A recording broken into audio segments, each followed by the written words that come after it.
At the beginning of today, we had the start of our drivetrain rails assembled and not quite put all together in one frame. And we also had the upper structure starting to be assembled.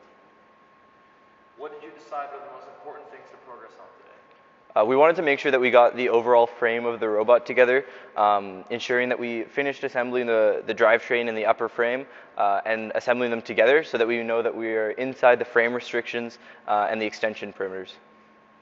How much progress did you hope to make today? We hoped that by the end of today we would have both the bottom and top frame assembled and put together. We also hoped to have the top frame articulated by its motors, and then finally we hope to start getting the intake mounted to that frame. What did you do to try and make that progress? We split up into a few different teams. So we had a small group of people working on each different area.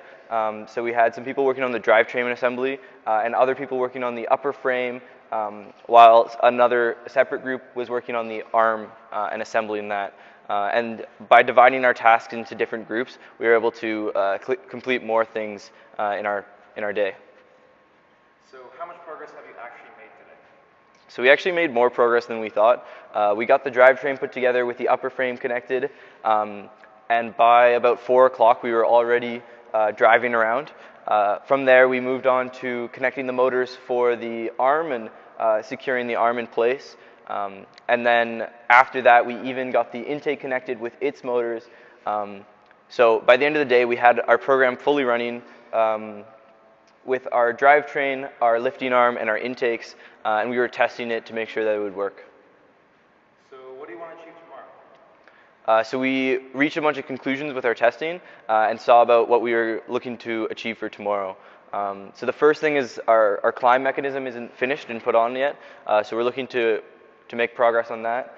And then we're also looking to add some improvements to the mechanisms we currently have by adding some counterweights in the bottom and a few sensors and switches to detect where the arm is, so it's not burning out 775 pros by stalling them. And how are you going to achieve that kind of progress tomorrow? So we created a to-do list, and we are going to assign different tasks to groups of people, and that's going to allow us to ensure that different people know what they were working on and are actively working on that. And then we're going to group together and bring our ideas and work together to finish off that robot.